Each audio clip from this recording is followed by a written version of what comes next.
आपका स्वागत है आपके YouTube चैनल मैथ एक्स इरा में।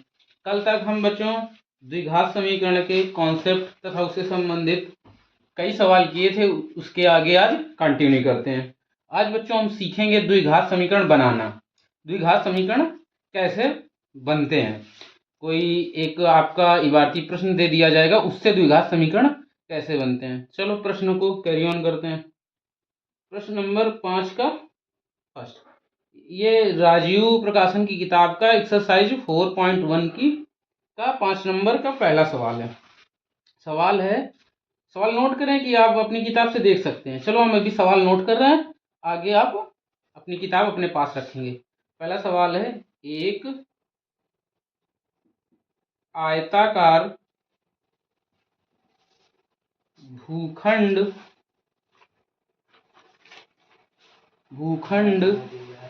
का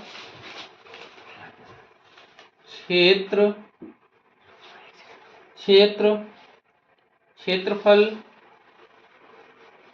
528 मीटर स्क्वायर है।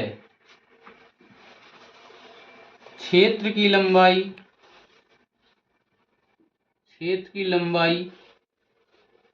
चौड़ाई के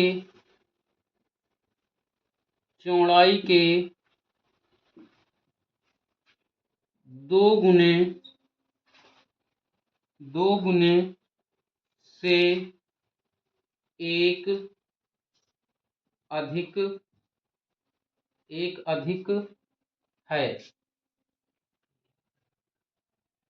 हमें भूखंड की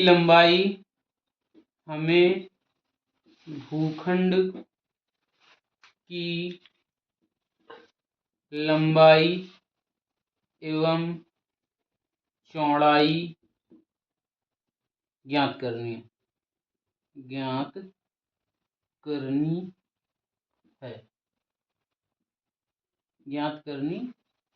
है।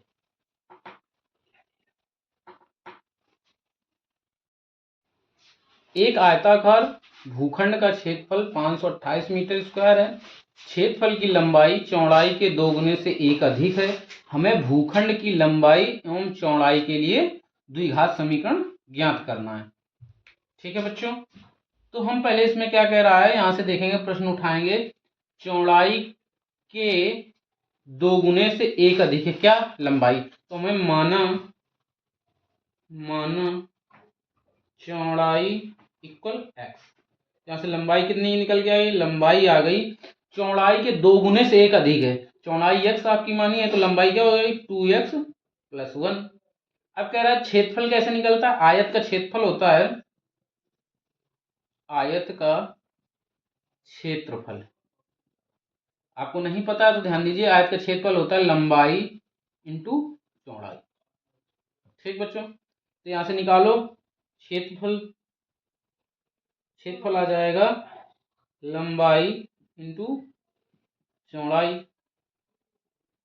लंबाई आपकी दिए हैं 2x + 1 और चौड़ाई आपकी x है। अब यहाँ पे आप प्रश्नानुसार डालेंगे। प्रश्नानुसार कह रहा है एक आयताकार भूखंड का क्षेत्रफल कितना दिया है? 528। तो आपका क्षेत्रफल क्या आया है? 2x + 1 इंटू एक्स इक्वल आपके कितना दिए हैं? 528। अब x का मल्टीप्लाई इसके अंदर करेंगे तो 2x² + x इक्वल 528। अब आपका ये जो 528 है, पक्षांतर करके इधर आएगा तो 2x² + x - 528 इक्वल 0।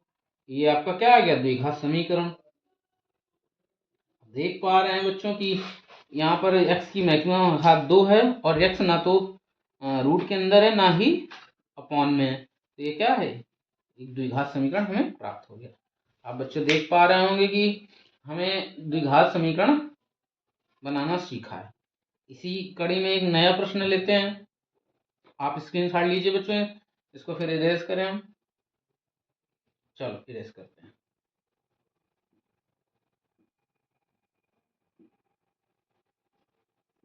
अब 5th का सेकंड क्वेश्चन लेंगे हम। 5th का सेकंड है, दो दो क्रमागत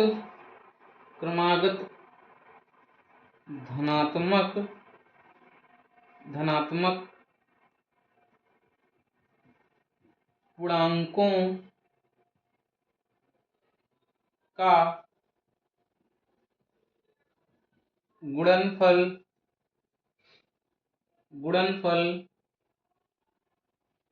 306 है। इसके लिए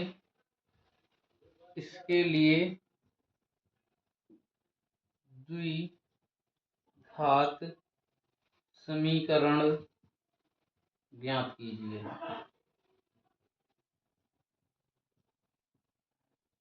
अच्छा, आपका क्वेश्चन है दो क्रमागत धनात्मक पूर्णांकों का गुणनफल कितना दिए हैं? 206 दिए हैं। इसके लिए हमें द्विघात समीकरण बनाना है।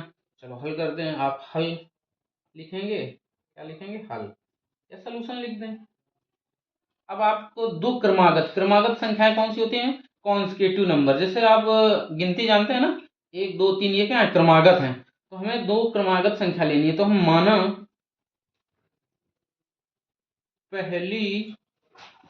पहली संख्या बराबर x, दूसरी संख्या क्या हो जाएगी? दूसरी क्रमागत संख्या बराबर x प्लस 1। हमने पहली संख्या मान ली x है, दूसरी क्रमागत संख्या चाहिए तो x प्लस 1 हो गई। प्रश्नानुसार डालेंगे। प्रश्नानुसार दोनों का गुणनफल दिए हैं आपको, तो दोनों संख्याओं को गुणा कर दीजिए। x प्लस 1 और गुणनफल कितना दिए हैं? 306। इसको सॉल्व करेंगे, इसका मल्टीप्लाई करेंगे तो x स्क्वायर और ये x मिलेगा इक्वल 306। इधर पक्षांतर करके इधर लेके आएंगे तो x square plus x minus 306 equal 0। ये आपका क्या आ गया? एक द्विघात समीकरण मिल गया। इसके लिए दो क्रमागत संख्याओं के लिए ये द्विघात समीकरण हो गया आपका। स्क्रीनशॉट लीजिए बच्चों, आगे बढ़ते हैं। हो गया स्क्रीनशॉट? चलो आगे बढ़ते हैं। नेक्स्ट क्वेश्चन देते हैं, 5 का थर्ड देखते हैं। कह रहा है रोहन की माँ उससे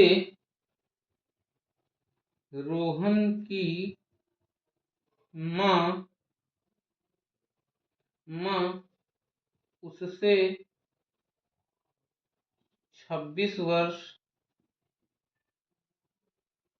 बड़ी है।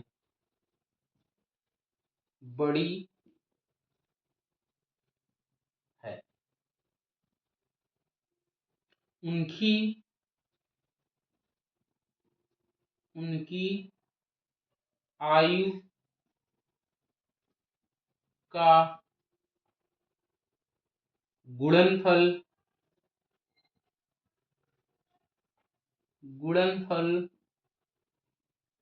अब से 3 वर्ष पश्चात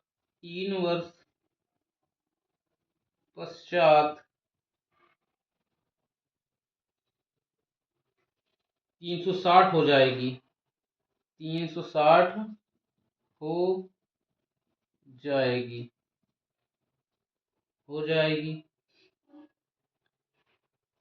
इसके लिए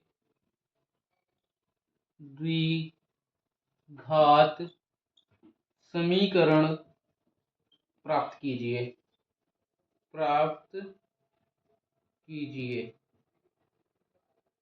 आपका क्वेश्चन फिर से हम रिपीट करते हैं। रोहन की माँ उससे 26 वर्ष बड़ी है। उनकी आयु का गुणनफल अब से 3 वर्ष पश्चात 360 हो जाएगी। इसके लिए हमें द्विघात समीकरण प्राप्त करना है। चलो करते हैं। लिखा हल। अब यहाँ रोहन से 26 वर्ष बड़ी है उसकी माँ, तो रोहन की आयु हमें माननी पड़ेगी। तो माना रोहन की आयु इक्वल x। माँ की आयु कितनी आ जाएगी? माँ की आयु इक्वल x प्लस 26। अब लिखेंगे प्रश्नानुसार प्रश्नानुसार कह रहा 3 वर्ष पश्चात, 3 वर्ष पश्चात, 3 वर्ष पश्चात मतलब 3 वर्ष बाद रोहन, आज से 3 वर्ष बाद रोहन भी 3 वर्ष बड़ा हो जाएगा और आज से 3 वर्ष बाद भी उसकी माँ 3 वर्ष बड़ी हो जाएगी। तो 3 वर्ष पश्चात रोहन की आयु क्या हो जाएगी? रोहन की आयु हो जाएगी आपकी x+3। ओके बच्चों, माँ की आयु क्या हो जाएगी? माँ भी 3 वर्ष बड़ी होगी, तो माँ की आयु इक्वल x+26 और +3। तो माँ कितने वर्ष की हो गई? माँ हो गई आपकी x+29। माँ की आयु कितनी हो गई? 29 वर्ष, x+29 वर्ष। अब कह रहा है इनकी 3 वर्ष पश्चात का गुणनफल कितना है? 360 है। तो कंडीशन अप्लाई करते हैं। रोहन की आयु x+3 है, माँ की आयु x+29 है और इनका गुणनफल कितना हो रहा है? 360 हो रहा है। ओके बच्चों, इसका मल्टीप्लाई करते हैं। तो यहाँ जगह कम पड़ गई, इधर लिखते हैं। तो यहाँ से x+3 x+29 इक्वल 360। x का मल्टीप्लाई इसमें पूरे में करेंगे, फिर 3 का मल्टीप्लाई इसमें पूरे में करेंगे। तो x² + 29x + 3x + 3 × 29 आपका हो जाएगा 9 3 18 और 1 कैरी है, 3 2 6 और 1 7 8। ओके बच्चों, फिर से देखते हैं। मल्टीप्लाई करा रहे हैं आप x² + 29x + 3x और 29 × 3 इक्वल क्या आ जाएगा? 360। अब यहाँ से देखो ये x² बना आपका, 29x + 3x 32x और प्लस 29 में 3 का मल्टीप्लाई करेंगे तो 3 का 9 में किया तो 27, 2 कैरी आया और 3 2 6 2 8 इक्वल 360। अब ये इधर लेके आएंगे तो x² + 32x और 80 से इधर माइनस का आएगा, 87 लेस होगा तो माइनस का 273 आपका बचेगा इक्वल 0।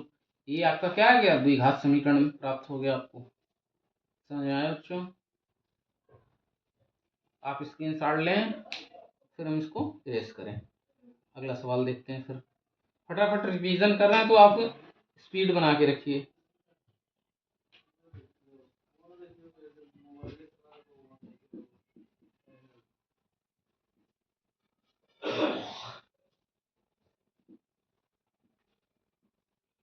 अब 5th का 4th सवाल देखते हैं। 6th का 4th क्वेश्चन है आपका एक रेलगाड़ी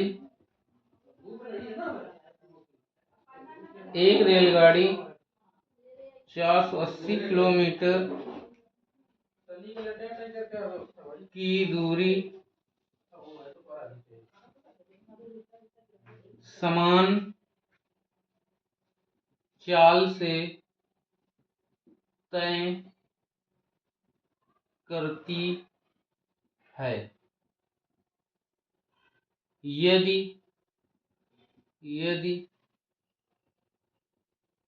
उसकी चाल 8 किलोमीटर प्रति घंटा कम हो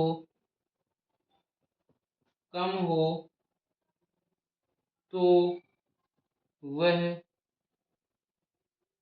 उसी दूरी को तय करने में 3 घंटे अधिक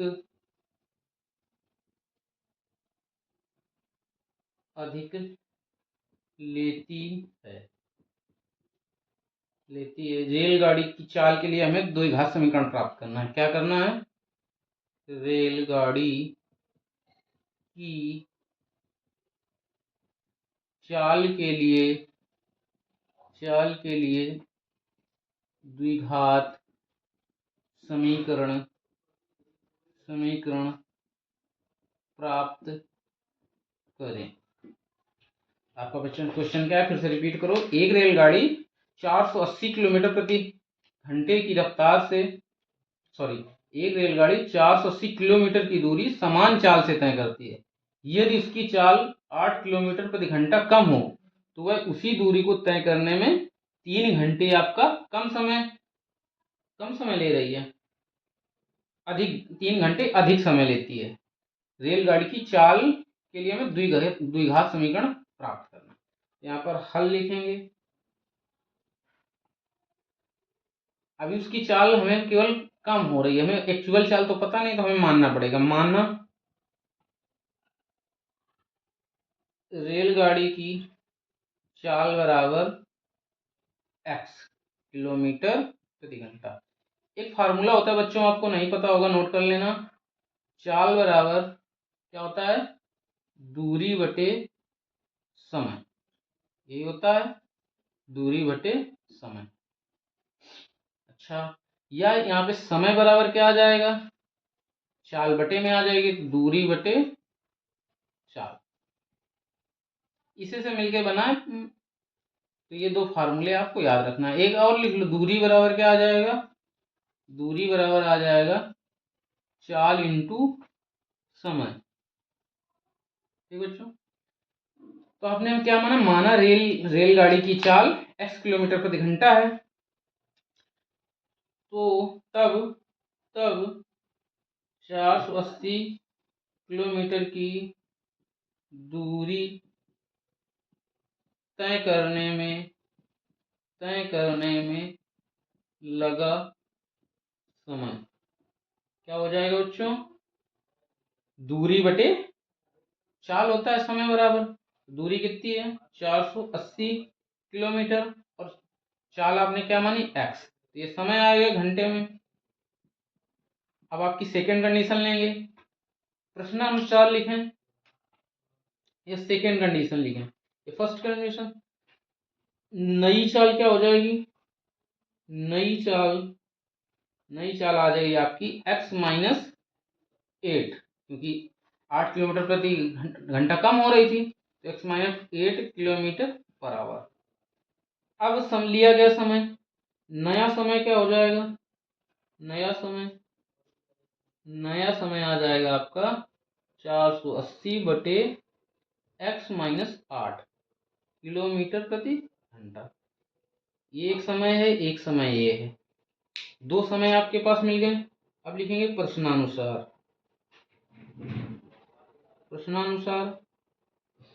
आपके पास दो समय है, आप देख रहे हैं कि यहाँ पर x है और यहाँ पर x माइनस 8 है। तो आप देख पा रहे हैं ये x से आप 8 कम कर रहे हैं, तो बड़ी संख्या कौन सी होगी, ये मतलब ज्यादा समय ये होगा और कम समय ये होगा बच्चों, बिल्कुल होगा। तो प्रश्नानुसार 4 और इन दोनों के समय का अंतर दिए हैं आपका 3 घंटा। कितना दिए, 3 घंटा। तो 480 बटे x माइनस 8 माइनस 480 बटे x बराबर 3 घंटा। दिए थे समय बच्चों। इधर के फार्मूला इरेज कर रहे हैं, आपने नोट कर लिया होगा, क्योंकि इधर जगह कम हो रही है। चलो इधर लिखते हैं। तो यहां से देखना बच्चों क्या था, 480 बटे x माइनस 8 माइनस 480 बटे x बराबर 3। 480 कॉमन करेंगे, x माइनस 8 ब्रैकेट बंद बटे x माइनस 8 बराबर 3। यहाँ तक समझ में आया। ब्रैकेट ओपन करेंगे तो 480 x माइनस x प्लस 8 बटे x स्क्वायर माइनस 8x बराबर 3। अब ये x से कट जाएगा तो 480 इंटू 8, और ये इधर मल्टीप्लाई कर देंगे, कितना आ जाएगा 3x स्क्वायर माइनस 24x। ठीक बच्चों, अब इसको एक तरफ लिखेंगे पूरा, तो 3x स्क्वायर माइनस 24x और इसका मल्टीप्लाई करके लिखेंगे और ये इधर माइनस में आएगा, तो माइनस 0, 8 8 64, 4 हंसी लगी 6, 800 को 32, 6 38, कितना आया 3840। ठीक बच्चों,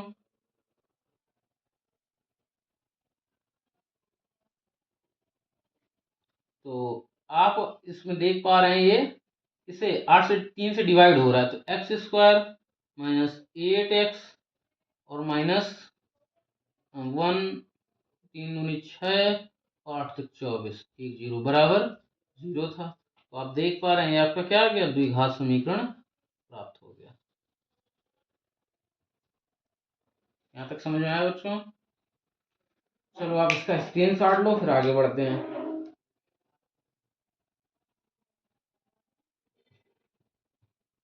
इरेज करें, चलो इरेज करते हैं।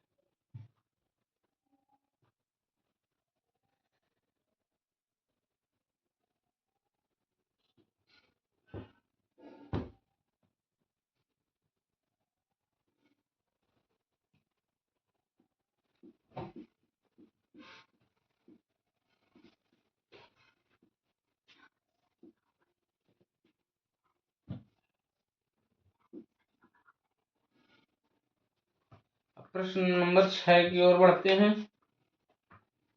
निम्नलिखित प्रत्येक समीकरण के सामने लिखे x के मानों की जांच करके बताइए कि क्या ये मान दिए गए समीकरण के हल हैं कि नहीं। आपको जांच करना है, जांच करना है दिए गए मान समीकरण के हल हैं अथवा नहीं। तो पहला क्वेश्चन लेते हैं। पहला क्वेश्चन आपका 3x² minus 2x minus 1, 3x² minus 2x minus 1 equal 0, और x की वैल्यू क्या गिवन है, x इक्वल -1 पर हमें जांच करनी है। आपको डिफिनेशन में बताया था जो x के मान होते हैं यदि हम समीकरण में रख दें और बोथ साइड इक्वल हो जाए या बोथ साइड 0 कर दे तो वो समीकरण का हल होता है, समीकरण का शून्यक होता है। चलो उसको रख कर देखते हैं, यदि बोथ साइड इक्वल हो जाएगा तो इसका हल है। तो x इक्वल क्या रखेंगे, -1, तो 3 इंटू -1 का whole square minus 2 into -1 equal 0। यहाँ 3 इंटू -1 का स्क्वायर करेंगे 1 आएगा, और ये -1 -2 और -1 माइनस माइनस 1 तो +1 कर देगा, और 2 1 जा 2 हो जाएगा, और ये फिर -1 लिखा इक्वल 0। 3 + 2 -1 इक्वल 0। अब 3 में 1 घटाएंगे कितना आएगा,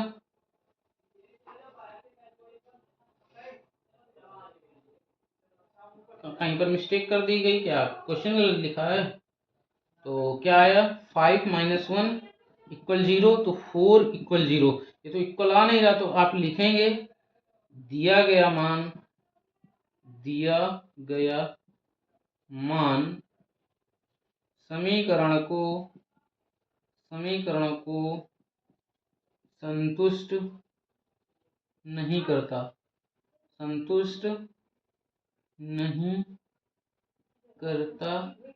है, इसलिए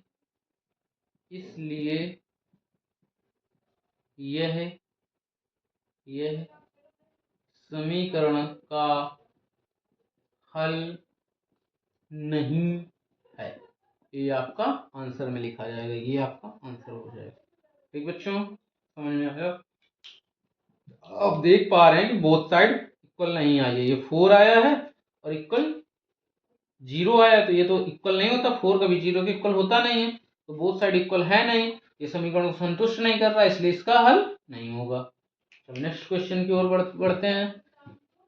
रिवीजन इसलिए फास्ट करना होगा, पेपर भी आपके नजदीक है, आपको पूरा सिलेबस कवर कराना है एग्जाम तक, आपकी तैयारी इतनी बूस्ट करनी है तो 70 आउट ऑफ 70 आने चाहिए। तो 6 का सेकंड क्वेश्चन लेते हैं। 6x² minus x minus 2 equal 0, और x की वैल्यू क्या क्या गिवन है, x इक्वल -1/2 और x इक्वल क्या गिवन है 2/3। ये दो मान आपको दिए हैं x के, इन पे जांच करना है कि ये समीकरण के हल हैं या नहीं। तो देखते हैं। तो x इक्वल यहाँ पुट करेंगे 6 इंटू -1/2 का होल स्क्वायर माइनस एक्स या -1/2 रखेंगे तो -1/2 और -2 पहले से इक्वल 0। तो यहाँ से 6 इंटू -1/2 का होल स्क्वायर करेंगे तो 1/4 आएगा। तो ये माइनस माइनस प्लस हो जाएगा तो 1/2 -2 इक्वल 0। तो 2 से कट हो रहा है, 2 3 जा 6 और 2 से कट हुआ तो 3/2 प्लस 1/2 -2 इक्वल 0। तो यहाँ से सॉल्व किया 3/2 और एलसीएम लेके इसको सॉल्व करेंगे तो कितना आ जाएगा आपका 2 एलसीएम आ गया तो ऊपर 4 बना और नीचे 2 -2 इक्वल 0। 2 से कट किया 2 आया, 2 -2 इक्वल 0 तो 0 इक्वल 0 आ गया।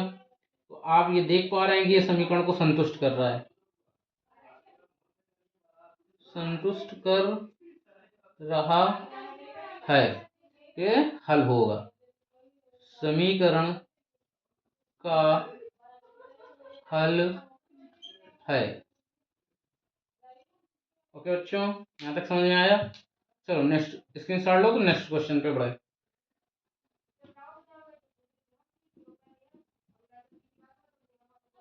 थर्ड क्वेश्चन इसका देखते हैं। x² - x + 1 equal 0, x equal 1 और x इक्वल -1 -1। अब x इक्वल 1 भी पुट करेंगे और x इक्वल -1 भी पुट करेंगे। रख के देखते हैं। चलो तो 1 रख के देखो तो 1 का स्क्वायर -1 + 1 इक्वल 0। तो -1 1 -1 + 1 तो इससे से कैंसिल आउट हुआ। 1 इक्वल 0 तो ये 0 इक्वल 0 नहीं आ रहा है तो ये नॉट सेटिस्फाई है, तो हल नहीं है। इतना सा लिख देंगे। अच्छा एक x इक्वल -1 पर रखेंगे, देख लो इस -1 का स्क्वायर -1 और +1 इक्वल 0। -1 स्क्वायर 1 और ये -1 क्या हो जाएगा +1 और ये +1 इक्वल 0। तो क्या बन गया 3 इक्वल 0 कभी होता नहीं, इसमें भी संतुष्ट नहीं कर रहा है तो ये भी हल नहीं है। ओके बच्चों, यहाँ तक आई होप तुम्हें समझ में आ रहा होगा। बोर तो नहीं हो रहा बच्चों? ठंडी का मौसम है, पढ़ते रहिए सजाई के अंदर, बोर्ड नजदीक है, बिल्कुल मन लगा के पढ़िए। अब देखते हैं आपका बच्चों नेक्स्ट क्वेश्चन की तरफ चलते हैं। नेक्स्ट क्वेश्चन क्या है? 7th नंबर क्वेश्चन आपका। 7th नंबर है, यदि x बराबर 2 x बराबर 3 समीकरण 3x² - 2kx - 2m इक्वल 0 के मूल हों,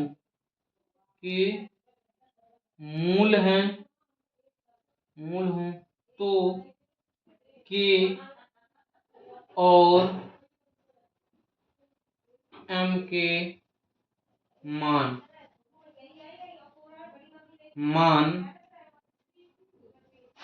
बताओ।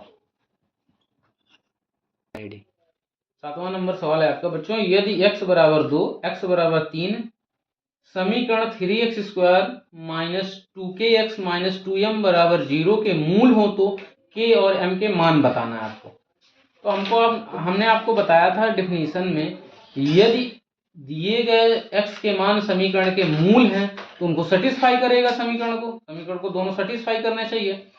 सेटिस्फाई करेंगे तो दो समीकरण हमें प्राप्त होंगे, क्योंकि 2 बार हम x के मान रखेंगे तो 2 समीकरण प्राप्त होंगे और उन 2 समीकरणों को हल करने से हमें k और m के मान मिल जाएंगे। तो चलो सॉल्व करते हैं। यहाँ पे लिखो सोल्यूशन या फिर तो x बराबर पहले 2 रखते हैं।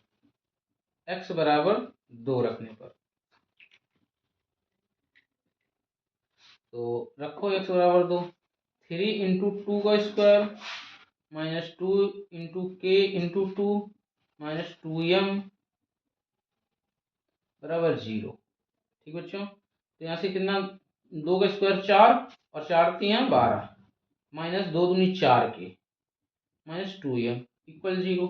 अब आप देख पा रहे हैं 2 से पूरा समीकरण डिवाइड हो रहा है, तो 6 माइनस 2k माइनस m बराबर 0, समीकरण 1 मिल गया। इसी प्रकार x बराबर 3 रखने पर क्या आ जाएगा, 3 इंटू 3 का स्क्वायर, 3 इंटू 3 का स्क्वायर माइनस 2 इंटू के इंटू 3 माइनस 2m इक्वल 0। तो 3 का स्क्वायर 9, 9 त्रिक 27 माइनस 3 दूनी 6 के माइनस 2m इक्वल 0। समीकरण दूसरा, इसमें किसी से भाग भी नहीं जा रहा है, सभी ये विषम संख्याएं, ये सम संख्याएं, भाग जाएगा नहीं, ये समीकरण दूसरा हो जाएगा आपका। तो आप देख पा रहे हैं यहाँ पर m है और यहाँ पर 2m है, तो इस समीकरण में हम समीकरण 1 में 2 से गुणा कर दें तो 2m कट जाएगा। तो यहाँ पर लिखो समीकरण 1 में 2 से गुणा करने पर, 2 से जब गुणा करोगे तो ये 12 बनेगा माइनस 4k बनेगा। ठीक है बच्चों, और ये माइनस 2m बनेगा बराबर 0। ये समीकरण तीसरा आया। और समीकरण 2 में 3 को घटाने पर क्या लिखेंगे, समीकरण 2 में समीकरण 3 घटाने पर, तो ये समीकरण 3 आया तो समीकरण 2 ऊपर लिख देते हैं, 27 माइनस 6k माइनस 2m बराबर 0। ये समीकरण आपका दूसरा था। तो ये देखो समीकरण 2 में 3 को घटा रहे तो ये माइनस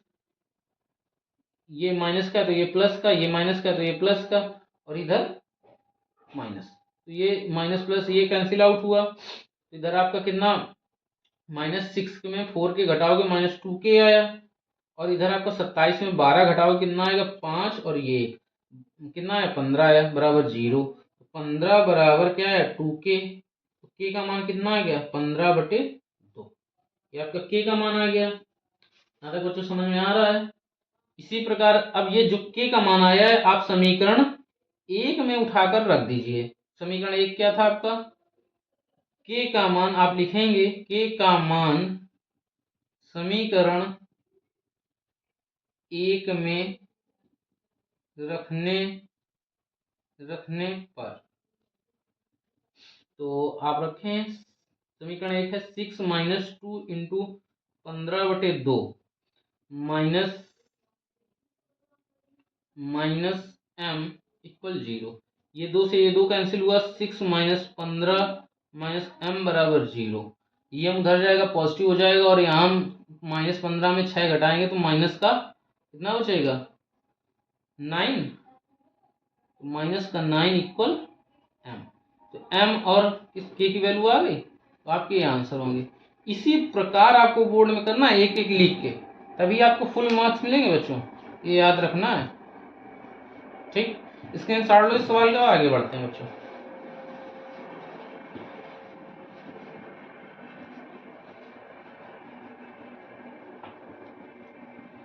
नेक्स्ट क्वेश्चन की ओर बढ़ते हैं बच्चों।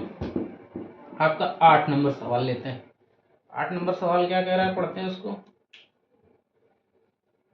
8 नंबर से जांच कीजिए कि समीकरण, जांच करना है आपका, जांच कीजिए, ये आपकी हेडिंग लगा दी, जांच कीजिए समीकरण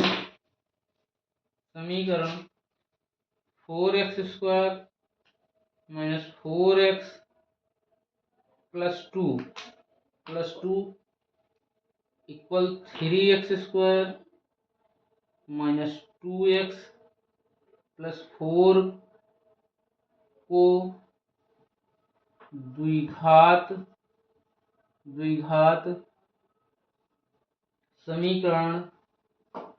समीकरण के रूप में रखा जा सकता है या नहीं। आपको जांच करनी है कि क्या जांच करनी है, 4x² माइनस 4x प्लस 2 बराबर 3x² माइनस 2x प्लस 4 को द्विघात समीकरण बनाया जा सकता है कि नहीं। सिंपली यही बताना है। तो आप लिखें, यहाँ पर डाल दें हल, 4x² माइनस 4x प्लस 2 बराबर 3x² माइनस 2x प्लस 4।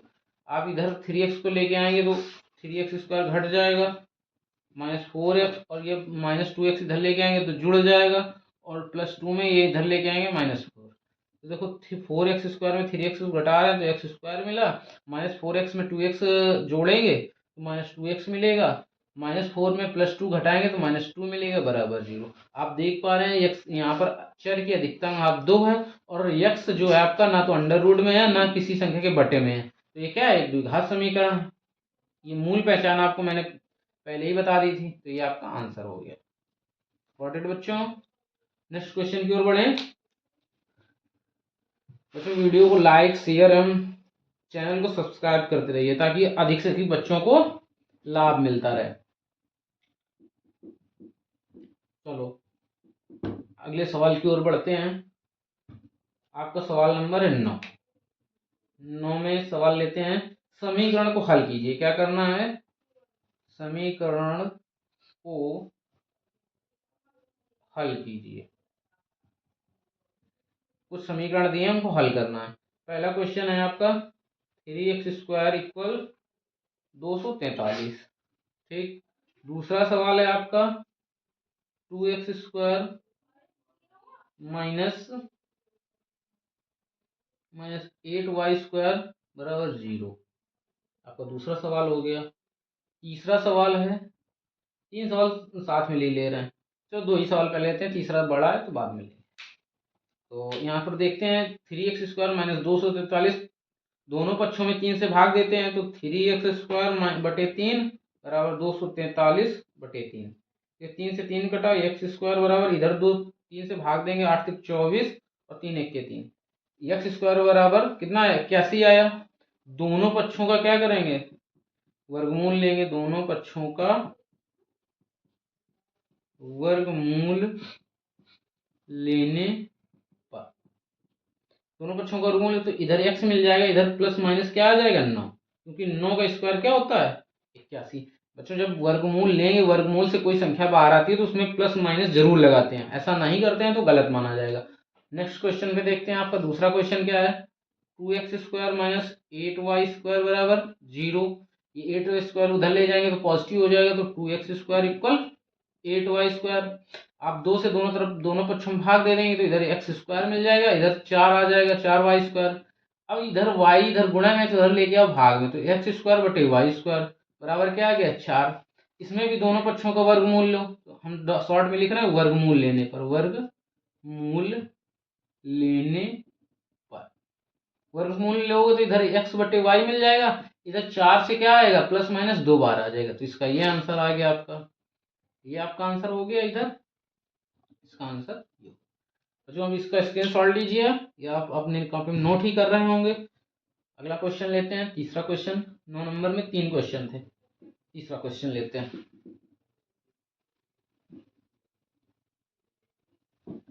तीसरा क्वेश्चन है आपका x minus 2 x plus 2 equal 77। इसको सॉल्व करते हैं, x का मल्टीप्लाई इधर दोनों में करेंगे और इस 2 का मल्टीप्लाई दोनों में करेंगे, तो x² प्लस 2x आया, और माइनस 2x माइनस 4 इक्वल क्या है 77 आ गया। अब यहाँ देखो ये 2x है, ये 2x कैंसिल आउट होगा, तो x² ये इधर पॉजिटिव है तो उधर जाएगा, क्या जुड़ जाएगा 77 प्लस 4, तो x² क्या हो गया 81। x² क्या मिल जाएगा, दोनों पक्षों का वर्गमूल ले लो, दोनों पक्षों का वर्गमूल लेने पर, दोनों पक्षों को वर्गमूल लोगे आप तो यहाँ से प्लस माइनस 9 आ जाएगा, क्योंकि 9 का स्क्वायर क्या होता है 81 होता है, और प्लस माइनस लगाते ही हैं तो अगर कोई संख्या बाहर आती है तो हम बता चुके हैं। स्क्रीनशॉट लीजिए बच्चों, अगले क्वेश्चन की ओर बढ़ते हैं।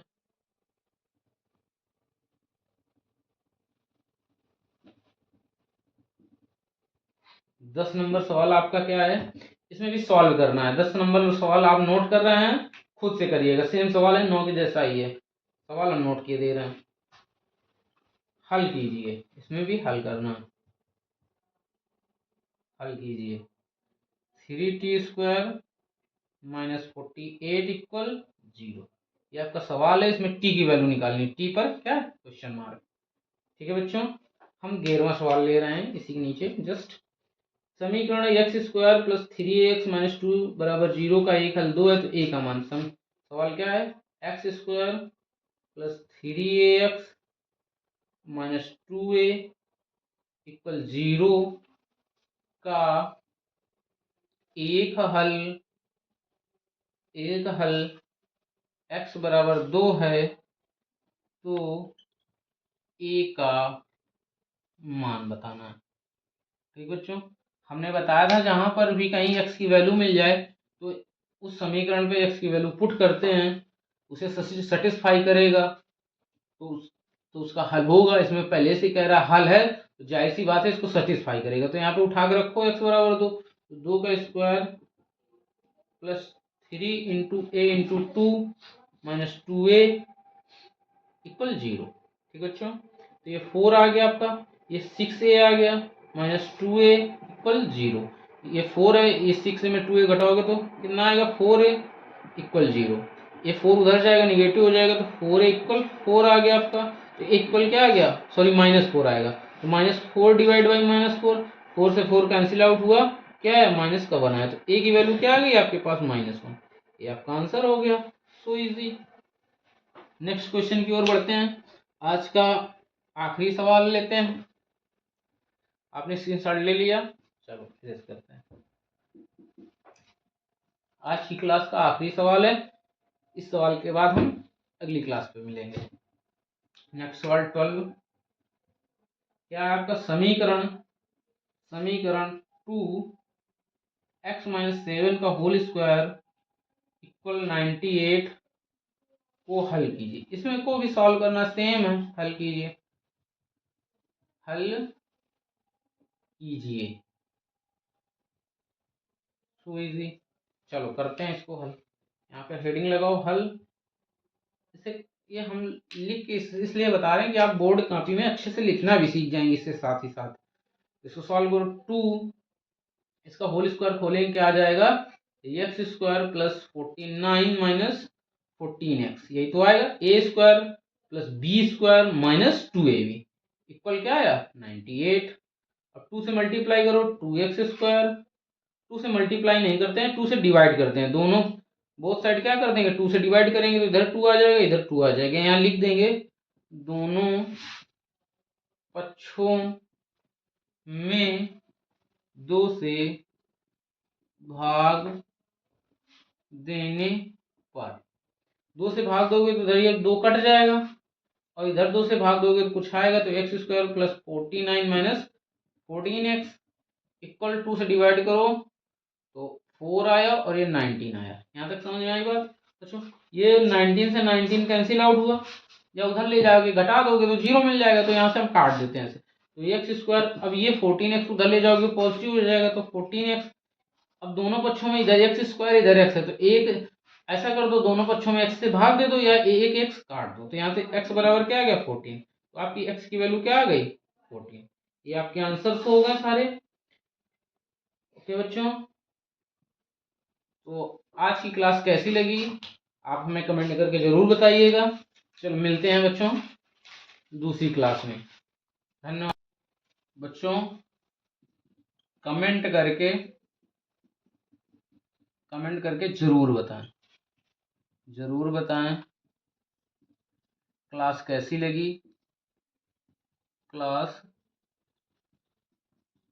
लगी, और चैनल को सब्सक्राइब करें और अधिक से अधिक शेयर करें ताकि अन्य बच्चों का भी लाभ हो पाए।